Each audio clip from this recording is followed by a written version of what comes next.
नमस्कार, my town channel में आपका एक बार फिर स्वागत है। एक कहानी ऐसी भी, एपिसोड 224।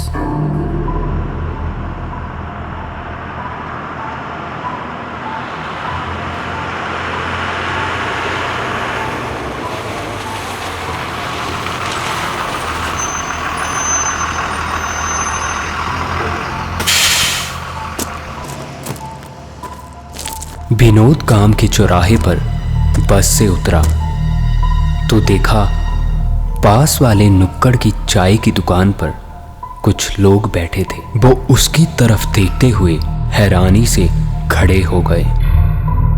विनोद वहां से निकला और गांव के अंदर आ गया। जैसे जैसे वो गांव की तरफ बढ़ रहा था, लोग लगभग उसे ही देख रहे थे। ऐसे ही गुजरता हुआ वो अपने घर पहुंचा। घर पहुंचकर उसने अपनी माँ को आवाज लगाई। माँ ने जब आवाज सुनी तो वो भागकर बाहर आई और विनोद को गले लगा लिया। तब तक उसके बाबूजी भी आ गए थे। विनोद ने दोनों के पैर छुए। विनोद के बाबूजी ने मुस्कुराते हुए पूछा, अरे कैसे हो? विनोद ने जवाब दिया, ठीक हूँ बाबूजी, आप बताइए। विनोद के बाबूजी ने कुर्सी पर बैठते हुए बोला, हम भी ठीक हैं, और बताओ कैसे आना हुआ? विनोद ने हंसते हुए जवाब दिया, कैसे आना हुआ का क्या मतलब बाबूजी? घर है मेरा, मैं कभी भी आ सकता हूँ। विनोद के बाबूजी ने कहा, अरे हाँ घर तो है तुम्हारा, मगर। तभी माँ बीच में बात रोकती हुई बोली, अरे बस भी करिए, 8 साल बाद आया है वो। आप भी ना सवाल लेकर बैठ गए। चल बेटा तू हाथ मुंह धो ले, मैं तेरे लिए कुछ बना देती हूँ। विनोद कमरे में चला गया। थोड़ी देर बाद तैयार होकर निकला और माँ से बोला, माँ मैं गांव में टहल आता हूँ, अभी आधे घंटे में आ जाऊँगा। ये सुनते ही विनोद की माँ ने उसे रोकते हुए बोला, सुन बेटा, अब ये गांव पहले जैसा नहीं रहा, ज़्यादा बात मत करना किसी से, जल्दी घर आ जाना। विनोद ने कुछ सोचते हुए बोला, ठीक है माँ। विनोद गांव में टहल रहा था और उसको सब कुछ अजीब लग रहा था। ना कोई किसी से बात कर रहा था, सबकी आंखों में एक अजीब सा डर था। विनोद यही सोचता हुआ आगे बढ़ रहा था कि ना जाने क्या हुआ है इस गांव में। गांव में टहलते हुए विनोद को बाबूजी अपनी मोपेड पर आते दिखे। गाड़ी रोककर विनोद के बाबूजी ने कहा, कहाँ घूम रहा है तू? विनोद ने कहा, यूं ही बस टहलने आ गया था बाबूजी। बाबूजी ने कहा, क्या यूं ही बस, अभी अभी आया है और घूमना शुरू, चल बैठ गाड़ी पर। विनोद ने कहा, आप जाइए बाबूजी, मैं आ जाऊंगा। बाबूजी ने जोर डालते हुए कहा, अरे बैठ, तेरे सलाद के लिए अपने खेत से ताजी मूली सलगम लेने गया था, चल तेरी माँ ने खाना बना दिया होगा। विनोद मोपेड पर बैठ गया। दोनों घर पहुंचे, माँ ने खाना लगाया और तीनों बैठ गए खाना खाने के लिए। खाना खाते हुए विनोद ने अपनी माँ से कहा, माँ कुछ अजीब सा हो गया है ये गांव। विनोद की माँ ने ये सुनते ही कहा, बेटा मैंने तो पहले ही कहा था, वो गांव नहीं रहा अब ये, शांत शांत से लोग, कोई कुछ नहीं बोलता अब। इतने में पास बैठे बाबूजी ने बोला, अब लोग अपने काम से काम रखते हैं यहाँ। तू बता, जब हम हर 3 महीने तुमसे मिलने वहाँ शहर आ जाते हैं तो तुझे यहाँ आने की क्या ज़रूरत थी? ये सुनते ही विनोद ने बोला, अरे बाबूजी, लंबी छुट्टियाँ पड़ रही थी तो सोचा आप सबको सरप्राइज़ दूँ। विनोद की माँ ने कहा, तो मासी के यहाँ चला जाता। बात को घुमाते हुए विनोद ने कहा, वहीं तो जाता हूँ हर बार, कितना टाइम हो गया है मुझे गाँव में आए हुए, इसीलिए चला आया। वैसे माँ, मुझे कोई भी जवान आदमी, मतलब मेरे दोस्त नहीं दिखे गांव में, सब बड़े बूढ़े ही दिख रहे हैं। बाबूजी ने थोड़ा गुस्से में बोला, अरे गए होंगे कहीं। सुन तू, कल अपना बैग पैक कर लेना, मैं और तेरी माँ भी तेरे साथ शहर चलेंगे, वहीं तेरी मासी के यहाँ छुट्टी बिताएंगे और हम उन लोगों से भी मिल लेंगे।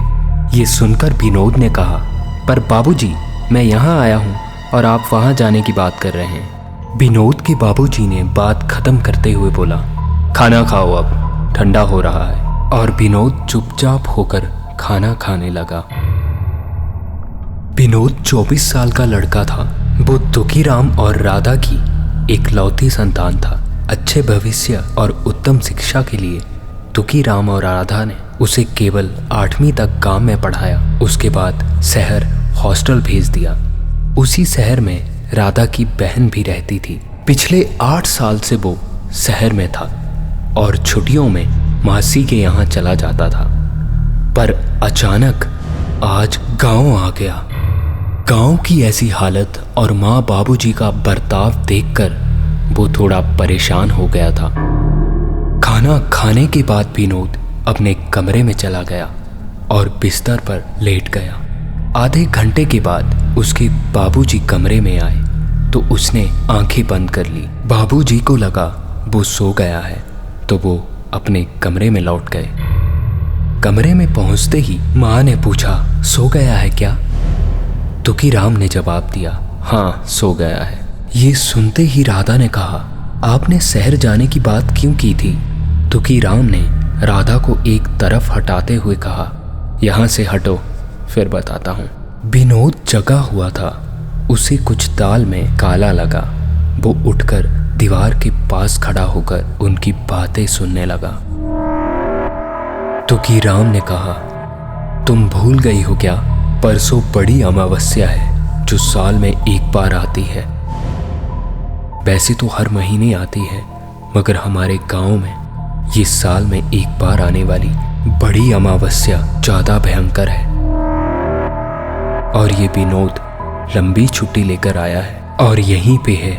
अगर ये उसे पता चल गया कि गांव में जवान लड़का है तो वो इसे भी नहीं छोड़ेगी।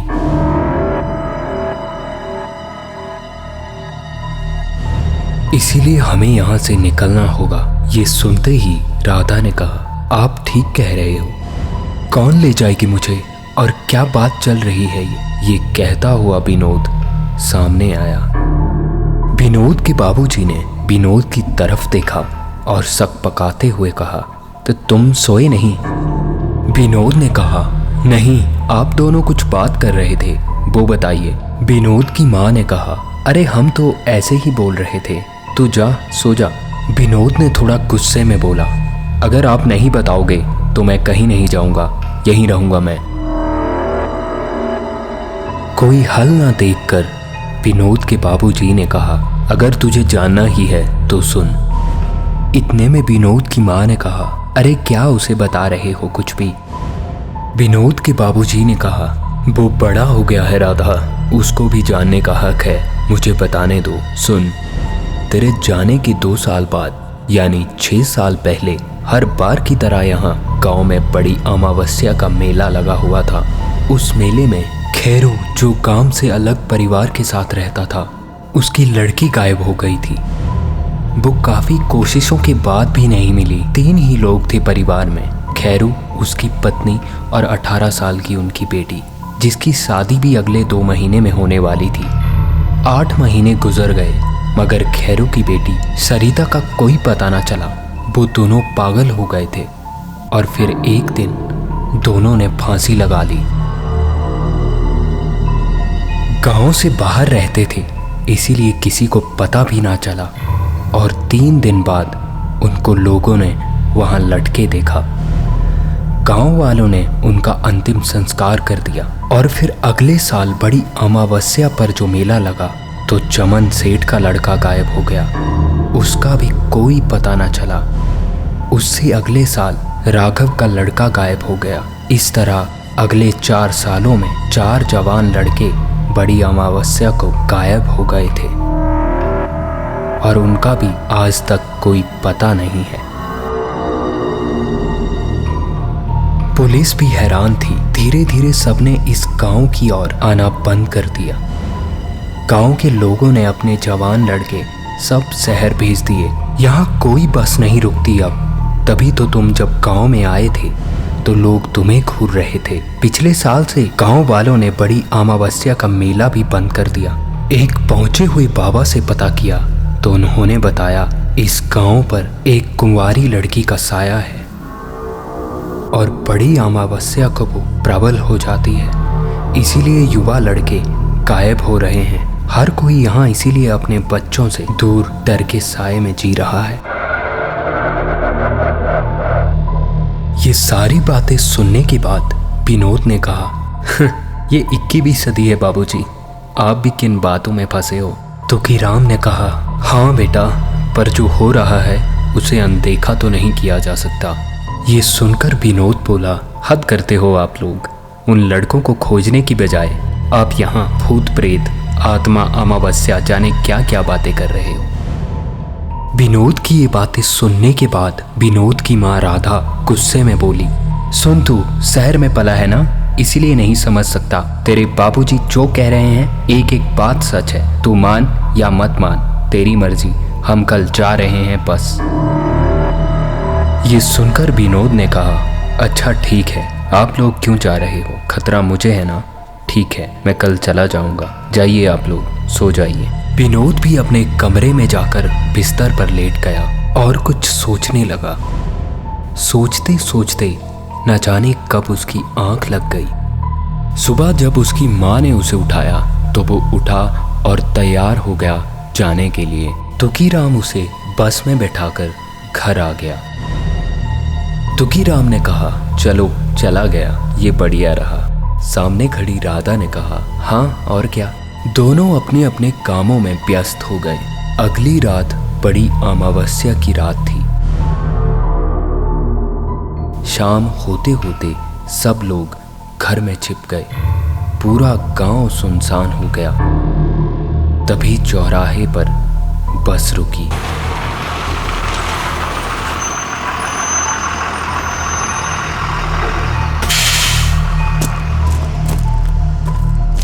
उसमें से विनोद उतरा और अपने घर की ओर चला गया। घर पहुंचकर उसने दरवाजा नहीं खटखटाया, बस बाहर ही बैठ गया। तुकीराम ने खिड़की से जब उसे देखा तो सांसें अटक गई। वो राधा को बुलाकर लाया और उन्होंने जल्दी दरवाजा खोला। विनोद के बाबूजी ने कहा, अरे तू यहाँ क्यों आ गया फिर से? जल्दी अंदर आ जा। विनोद ने जवाब दिया, आप लोग जाइए, मैं यहीं बैठूंगा आज रात। देखता हूं कि इस अमावस्या को कौन ले जाएगी मुझे। ये सुनते ही राधा चीखते हुए बोली, पागल हो गया है तू? वो ले जाएगी तुझे, अपनी नहीं तो अपनी माँ की सोच। आजा बेटा अंदर। विनोद ये सुनकर कुछ नहीं बोला, चुपचाप बैठा रहा। तभी धूल के गुबार से उड़ने लगे और पेड़ भी जोर से हिलने लगे। हवा इतनी तेज की जैसे तूफान हो।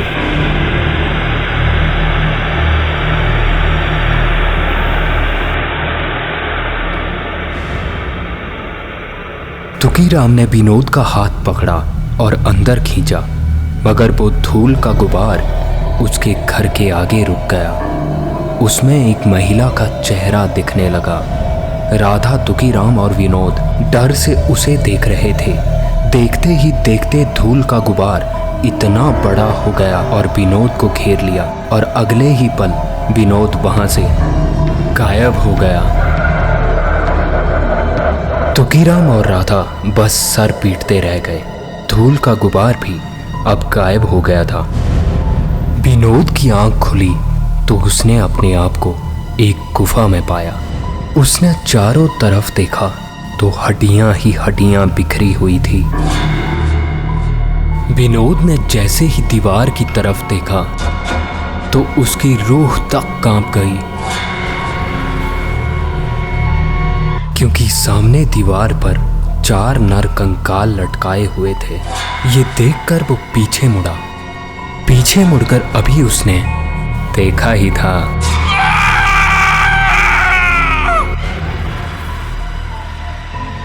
क्योंकि एक लड़की जिसके पूरे कपड़े फटे हुए थे और पूरे बदन पर चोट के निशान थे और खून से लथपथ उसकी ओर बढ़ रही थी। विनोद ये देखकर डर से पीछे हटा और पीछे पत्थर से टकराकर जमीन पर गिर गया। लड़की उसके ऊपर झुककर बोली, शादी हो गई है तेरी? विनोद ने डरते हुए आंखें बंद कर ली और कपकपाते हुए बोला, नहीं। लड़की ने बोला, मुझसे करेगा?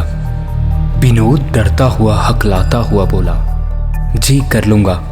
लड़की ने बोला, इस स्थिति में भी कर लेगा जब मेरे साथ अनगिनत बार बलात्कार हुआ हो। विनोद ने आंखें खोलकर लड़की की तरफ देखा। लड़की ने कहा, चल तू भी इन लड़कों की तरह ही लटक के मरेगा, पर तू मेरा सच तो जान ले। ये सुनते ही विनोद ने कहा, देखिए आपको जो करना है कर लेना, मगर मुझे इतना पता है कि मैंने आपका कुछ नहीं बिगाड़ा। लड़की ने थोड़े गुस्से में बोला, तुझसे नहीं तेरे पूरे गांव से नफरत है मुझे। उस रात मेरे माँ बाप मेला देखने गए थे और वो चमन और राघव का लड़का मुझे उठाकर यहाँ ले आए। यहीं जहाँ तू बैठा है, यहीं मेरे साथ अनगिनत बार बलात्कार हुआ। अनेकों लोगों ने बलात्कार किया, तब तक जब तक कि मैं बेहोश ना हो गई, और बेहोशी की हालत में भी वो लोग ना रुके। ये सब तब तक चलता रहा जब तक मैं मर ना गई। यहीं मेरी लाश छोड़ दी गई, जिसे जंगली जानवरों ने खाया। और मेरे माँ बाप जो मुझे खोज रहे थे, उनको भी फांसी लगाकर मार दिया गया। वो बड़ी अमावस्या की रात इस गांव की आखिरी खुशहाल रात थी। ये 4 लड़के तो मुझे याद थे, इनको तो मार दिया, मगर फिर गांव वालों ने अपने जवान लड़के शहर भेज दिए। लेकिन आज तू मिला है, अब तू भी मरेगा। विनोद ने खुद को संभालते हुए बोला, मरने से नहीं डरता मैं खुद आया हूँ यहाँ। मेरे बाबूजी तो खुद गांव से बाहर छोड़ आए थे मुझे। मैं तो 8 साल बाद गांव वापस आया हूँ। देखो सरिता, तुम्हारे साथ गलत हुआ है, पर तुमने सबको सजा तो दे दी। अब पूरा गांव जिम्मेदार तो नहीं हो सकता ना। लड़की कुर्राते हुए बोली, मेरा नाम कैसे जानता है तू? विनोद ने बोला, मुझे बाबूजी ने सब कुछ बताया था, ये भी कि तुम्हारी शादी होने वाली थी। मैं तुम्हारे साथ हर स्थिति में शादी करने के लिए तैयार हूँ। मुझे इन सब से कोई फर्क नहीं पड़ता। कब तक ये नफरत लिए भटकती रहोगी? सरिता ने बोला, तू इस गांव का नहीं है, इसीलिए तू अच्छा है, पर मैं उन सबको सजा दूंगी जिन्होंने मुझे और मेरे परिवार को ख़त्म किया। ये सुनते ही विनोद ने कहा, और उन्हें पहचानोगी कैसे? जो उस रात थे सबको तो तुमने मार दिया, अब किसी निर्दोष को मार दोगी तो कैसे इस पाप से बचोगी? कोई गलती ना होते हुए भी बदले की आग में इस योनि में भटक रही हो, और निर्दोष को मार दोगी तो उस ईश्वर को क्या मुंह दिखाओगी? सरिता अब शांत हो गई थी और उसने बोला, सच कह रहा है तू मुझसे शादी कर और मुझे मुक्त कर दे। ये सुनकर विनोद ने कहा, तुम्हारी मुक्ति और गांव के हित के लिए जो मुझसे होगा सरिता, मैं करूंगा। उसी वक्त वहां शादी की सब तैयारियां अपने आप हो गई। सरिता की मांग भरते ही वो एक खूबसूरत लड़की के रूप में बदल गई। इतनी सुंदर लड़की विनोद ने आज तक नहीं देखी थी। वो बस देखता ही रह गया। सरिता ने कहा, तुमने मेरी इच्छा पूरी की है, बताओ मैं तुम्हारे लिए क्या कर सकती हूँ? विनोद ने कहा, तुम बस बड़ी अमावस्या का कलंक मिटा दो और माफ कर दो गांव वालों को। सरिता ने कहा, ठीक है, जा रही हूं मैं, और तुम भी अपने घर पहुंच जाओगे। किसी से भी हमारी शादी का जिक्र मत करना। कह देना गांव वालों को कि मैंने सबको माफ कर दिया। विनोद ने अपनी आंखें खोली तो वो अपने घर के बाहर लेटा हुआ था। तुकीराम और राधा ने उसे गले लगा लिया। सारे गांव वाले वहीं मौजूद थे। विनोद ने ये सारी बात सबको बताई तो सबकी आंखों में आंसू थे। और ये थी आज की एक कहानी ऐसी भी।